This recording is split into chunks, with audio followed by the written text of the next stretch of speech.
ದೇಹದ ಮುಖ್ಯ ಭಾಗಗಳು.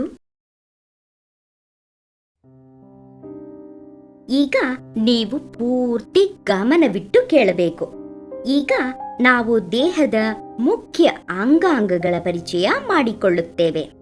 ಇವುಗಳಿಲ್ಲದೆ ನಾವು ಊಟ ಮಾಡಲಾಗದು, ಆಡಲಾಗದು ಅಥವಾ ಬಹಳ ಕಾಲ ಬದುಕಿರಲೂ ಆಗದು. ಅಲ್ಲದೆ ಇವುಗಳನ್ನು ನೋಡಲೂ ಆಗದು, ಏಕೆಂದರೆ ಅವು ದೇಹದ ಒಳಗಡೆ ಇರುತ್ತವೆ.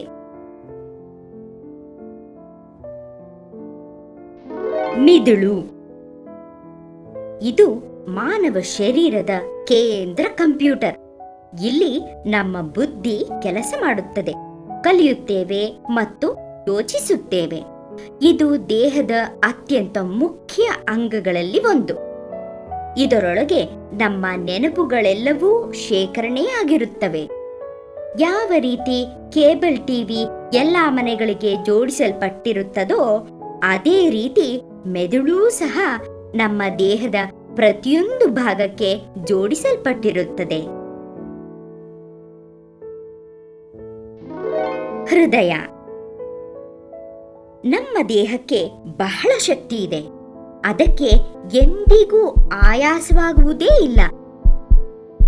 ಇದು ನಮ್ಮ ಪೂರ್ತಿ ದೇಹದೊಳಗೆ ರಕ್ತವನ್ನು ಪಂಪ್ ಮಾಡುತ್ತಿರುತ್ತದೆ. ನಾವು ಬದುಕಿರುವ ಪ್ರತಿ ಕ್ಷಣವೂ ಅದು ಈ ಕೆಲಸ ಮಾಡುತ್ತಲೇ ಇರುತ್ತದೆ. ಅದು ಕೆಲಸ ಮಾಡುವುದನ್ನು ನಿಲ್ಲಿಸಿಬಿಟ್ಟರೆ ನಾವು ಬದುಕುವುದಿಲ್ಲ. ನಮ್ಮ ಹೃದಯ ನಮ್ಮ ಮುಷ್ಟಿ ಗಾತ್ರದಷ್ಟಿರುತ್ತದೆ, ಆದರೆ ಇಡೀ ದೇಹಕ್ಕೆ ಸಣ್ಣ ಕೊಳವೆಗಳ ಮೂಲಕ ರಕ್ತ ಪಂಪ್ ಮಾಡುತ್ತದೆ.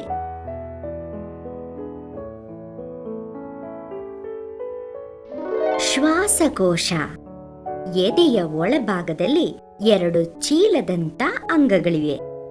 ಇವು ದೊಡ್ಡದಾಗುತ್ತವೆ, ಚಿಕ್ಕದಾಗುತ್ತವೆ. ಇವುಗಳನ್ನೇ ಶ್ವಾಸಕೋಶ ಎನ್ನುತ್ತೇವೆ. ನಾವು ಉಸಿರು ಒಳಗೆಳೆದುಕೊಂಡಾಗ ಈ ಚೀಲಗಳು ದೊಡ್ಡದಾಗುತ್ತವೆ ಮತ್ತು ಗಾಳಿ ಹೊರಬಿಟ್ಟಾಗ ಚಿಕ್ಕದಾಗುತ್ತವೆ. ಹೀಗೆ ನಮ್ಮ ಜೀವನದುದ್ದಕ್ಕೂ ದೊಡ್ಡದಾಗುತ್ತಾ ಚಿಕ್ಕದಾಗುತ್ತಾ ಕೆಲಸ ಮಾಡುತ್ತಲೇ ಇರುತ್ತವೆ. ಹೌದು ಮಕ್ಕಳೇ, ನಾವು ಉಸಿರಾಟ ನಿಲ್ಲಿಸಿದರೆ ಸತ್ತು ಹೋಗುತ್ತೇವೆ.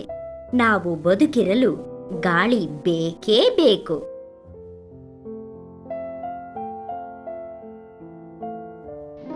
ಮೂತ್ರಪಿಂಡ. ನಿಮಗೆ ಹುರುಳಿಕಾಯಿ ಇಷ್ಟವೇ? ನಿಮಗೆ ಇಷ್ಟ ಇದೆಯೋ ಇಲ್ಲವೋ? ದೇಹದ ಒಳಗಂತೂ 2 ಹುರುಳಿ ಬೀಜದ ಆಕಾರದಲ್ಲಿರುವ ಅಂಗಗಳಿವೆ. ಅವುಗಳನ್ನು ಮೂತ್ರಪಿಂಡ ಎನ್ನುತ್ತಾರೆ. ಪ್ರತಿ ಮನೆಯಲ್ಲೂ ನಮಗೆ ಬೇಡವಾದ ಕಸ ಕಡ್ಡಿ ಇತ್ಯಾದಿ ಎಸೆಯಲು ಒಂದು ಕಸದ ಬುಟ್ಟಿ ಎಂದು ಇಟ್ಟಿರುತ್ತೇವೆ ಅಲ್ಲವೇ? ನಾವು ತಿನ್ನುವ ಆಹಾರದಲ್ಲಿ ಉಪಯೋಗಿಸದೆ ಹಾಗೆ ಉಳಿಯುವ ವಸ್ತುಗಳನ್ನು ದೇಹದ ತ್ಯಾಜ್ಯ ಎನ್ನುತ್ತೇವೆ. ಈ ಕಸವನ್ನು ಹೊರಹಾಕುವುದೇ ನಮ್ಮ ಮೂತ್ರಪಿಂಡದ ಕೆಲಸ. ರಕ್ತವನ್ನು ಶುದ್ಧಿ ಮಾಡಿದಾಗ ನಮ್ಮ ದೇಹ ಸ್ವಚ್ಛವಾಗುತ್ತದೆ. ಅದು ನಮ್ಮ ರಕ್ತವನ್ನು ಏಕೆ ಶುದ್ಧಿ ಮಾಡುತ್ತದೆ?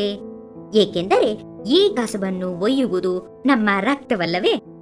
ಹೀಗೆ ಮೂತ್ರಪಿಂಡಗಳು ನಮ್ಮ ದೇಹದೊಳಗಿರುವ ಕಸ, ವಿಷಕಾರಿ ವಸ್ತುಗಳನ್ನು ಹೊರಹಾಕುತ್ತದೆ.